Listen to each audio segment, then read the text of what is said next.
We start out that series of 8 seminars here in Trenton,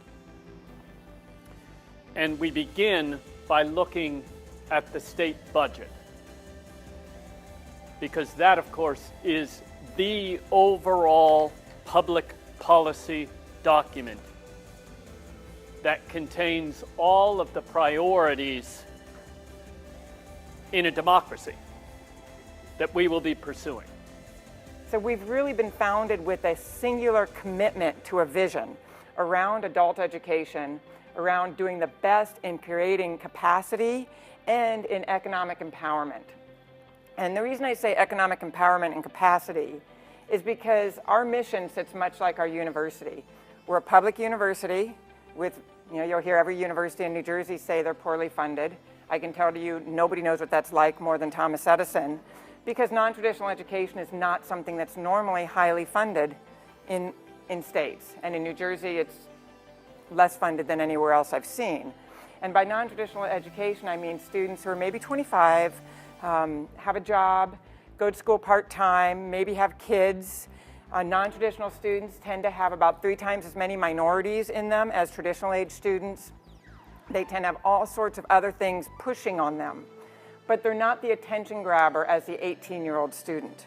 However, they are huge to our economy. So our students are diverse. We have a chance of a very diverse group. I took a tiny bit of time to look over the class of 2019 to see where y'all are from. It's a very diverse group, so I hope what we say here sticks a bit. One of the reasons I say capacity building and economic empowerment is that's exactly what we do here at Thomas Edison.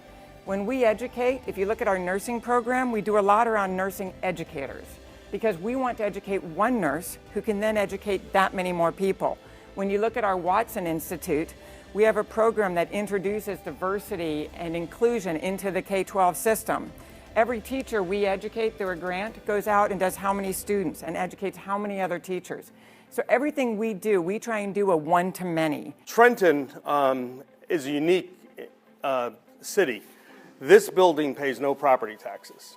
And in fact, 50% of our property in the city of Trenton does not pay any property taxes. It's either owned by the government or God.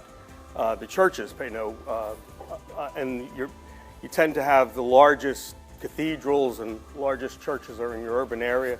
Hospitals pay no property taxes. We have 2 of them. And government, we have federal government, federal courthouse, we have the county government, and then we have the state government, and then we have the presence of 2 colleges in the capital city, Mercer County College up the road. And so if the state government paid dollar for dollar in property taxes, they would give us $45 million a year of our assessed property. Last year, the government gave us $9 million in transitional aid, and it came with strings attached where the Department of Community Affairs has to prove everything, every hire from a janitor to a director. Any contract has to be approved. So it becomes really difficult to do stuff without having the state government oversee it, and they don't even pay the full freight. Trenton, I think, is rising. I don't think we can get any worse. But at the same time, there's so much potential in this city. We have, they made the Roebling Wire Works, the Brooklyn Bridge. The wires from the Brooklyn Bridge was manufactured right here in this city. All states taken collectively have been having an increasingly difficult time certifying or estimating those revenues. That is, you look from, let's say, the 1990s to, I guess this goes through 2009, you see that more states are making errors, the errors are larger, so that means that what we are anticipating in terms of revenues, we're missing, and we're missing by an increasingly greater amount as we move over time. This shows that even within the state of New Jersey, where we have the Treasury Department and we have the Office of Legislative Services, even within the state of New Jersey, where they're looking at absolutely the same data, there are differences in terms of what we anticipate we'll be able to generate from most of these revenue sources. And sometimes those differences are quite significant. So if you look at that last orange or yellow column, it gives you a sense of the differences in the estimates of revenues that we anticipate based on the governor's budget message and what the Office of Legislative Services estimates. Now, as you go through this, and depending upon who you listen to over time, sometimes the governor's office and the Treasury Department has been more accurate in their predictions. Other times, the Office of Legislative Services. Seems to me that when you engage in that debate, you're missing the point. The point simply is that for everybody, it's getting more difficult to anticipate or to estimate these revenues as we go over time. Jeff and Lauren, so all of us on the panel are lucky because we're census geeks and because we work in government or nonprofit or the public interest sector. But for people who don't lead a nonprofit organization or work in municipal government, what can they or their organizations do to help promote a complete count in New Jersey? Yeah, it's a great question. First off, go to your local leaders and ask them to start a complete count committee for their community, whether that's your city, that's your township, that's your church. A complete count committee is the first step in ensuring a complete and accurate count. And then, identify what you think the challenges are in your particular community. What are those challenges and who are those trusted voices? That's one of the ways you can help. Lauren? We don't want to exclude anyone. Like, I remember going out into the communities, and sometimes the communities would say, no, this doesn't really affect us, but the reality is that it affects us all because money goes even to infrastructure, to the roads. So it's definitely just engaging everyone, not just one particular group of people. I'm going to ask everyone to stand up.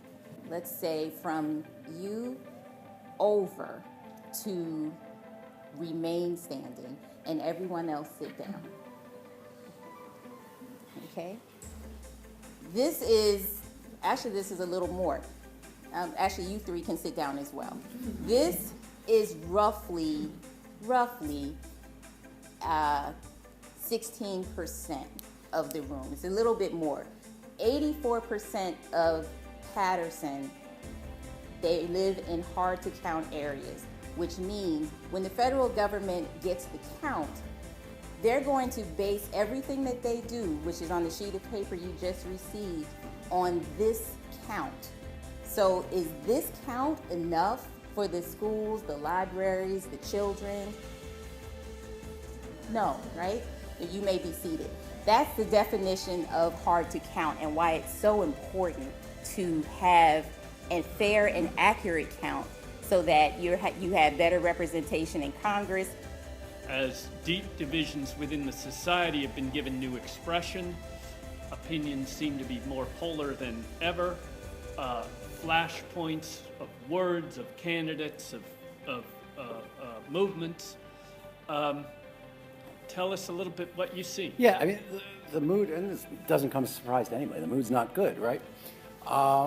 So the question I keep asking is why? What can we do about it, and where does that lie? So if we look at the state of New Jersey, one of the issues that we see within New Jersey is, if you don't like it here and you can afford to, you can go someplace else.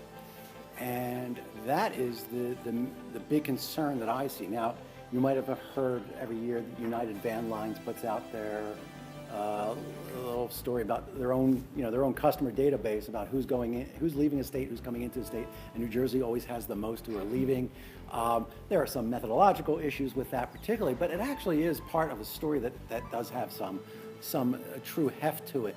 And one of the things that I see, and I'll give you just a recent example, is so we just last week released a poll on how the governor is doing and a couple of other things, and his job rating has gone a little bit more negative. More people have been paying attention to him, and the key reason why is because they don't feel that he's paying attention to the things that they worry about in New Jersey, which the number one issue on most people's minds is property taxes when you ask them about what does New Jersey need to take a look at from a policy perspective.